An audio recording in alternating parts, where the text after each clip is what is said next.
Good evening, ladies and gentlemen, and welcome to People, Places, and Events, and to the African Center for Community and Development.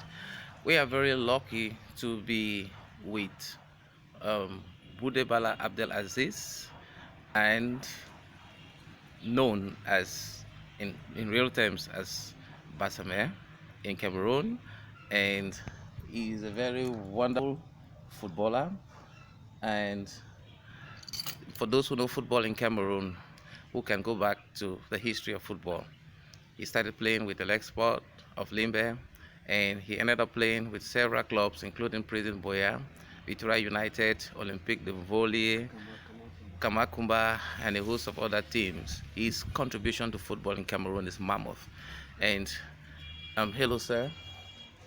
How are you? I'm cool, man. How is football in Cameroon now? If you compare football in Cameroon and when we were playing football, you see that it is football now in Cameroon is not given. It's not given at all because of some certain things that we are lacking. Like what? Yeah, you see, like infrastructure, we don't have good pitch, and financially, and then morally, most of the players don't have morals, and then some of them are they're behaving they don't behave as footballers. But many people will say that with the construction of stadia in Limbe, in Douala, and in other parts of the country to be able to host the Nations Cup, football should be more present along the sidewalks in Cameroon. Do you disagree with that? Really, it's true, but physically, now you have good pitches now. In those days when we're playing football, we don't have those opportunities. But now the pitches are there, but the players are not there. So why is there a lack of players? Is it because people stop playing football, or we don't have fields in the quarters? One of the things is the crisis now in the country that make most of the players now because of the breaks.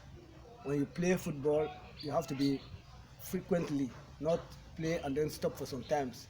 Some of them enter drinking, smoking, nightclubs. So when you come back again, before you build up your screen, there's no way.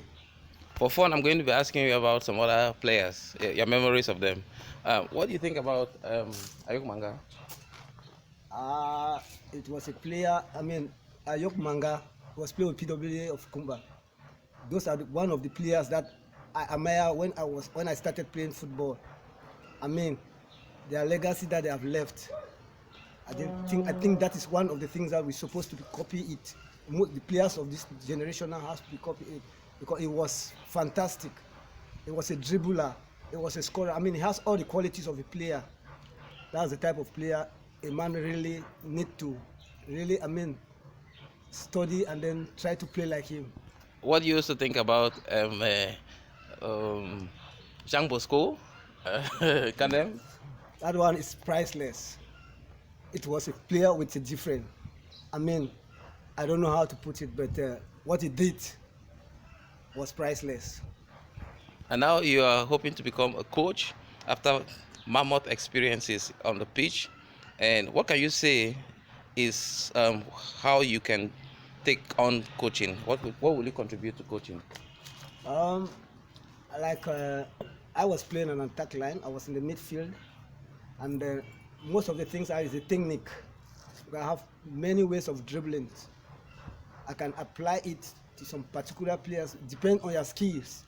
You cannot take all the team players at once.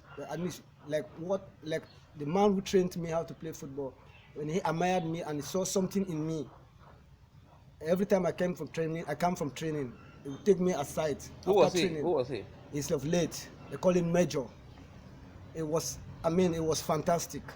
He taught me how to kick penalty with the back foot. He taught me how to come sideways.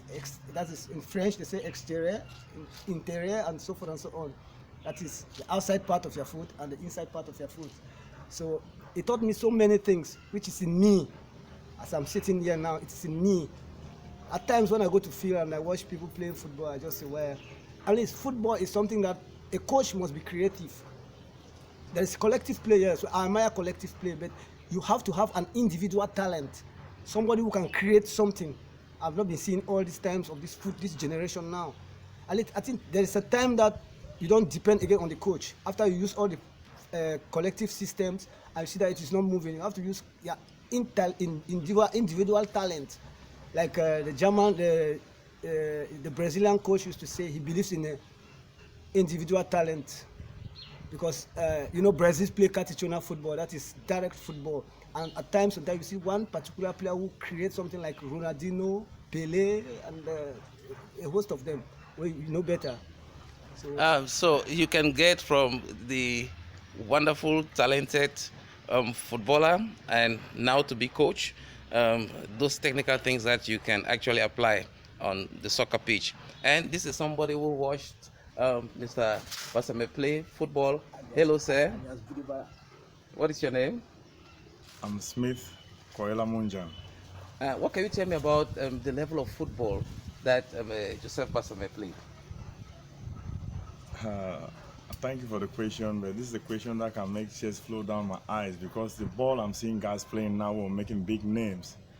It's like he was blessed with talent but was not blessed with fortune. Because what I'm seeing Ronaldinho, Neymar and all the rest doing now, he did this thing years. So I want to say nature has its own way of doing its own things. But now that he's taken to coaching, would you encourage clubs to look for him across the globe? This is my greatest dream, It's not to let his football talent die down the drain. I've been hoping that he should become a coach as fast as possible. So I'm very, very proud to see him be a coach. So if I will have a club to vie him as a trainer, I'm thinking of the biggest clubs in the world, because if they will look at his historic, his records, past records, they will know that any player who's playing in the pitch, no matter the name, will know that I have to respect this my coach. Thank you so much for talking to the African Center for Community and Development. And thank you very much, sir, for contributing so much to football in Cameroon and in Africa. And we hope that soccer teams are going to find the need to be able to use your supernormal talents in applying that to young footballers coming up across the globe. Thank you very much. And thank you very much for watching People, Places and Events at the African Center for Community and Development. That's Arrey Ivo. Cheers.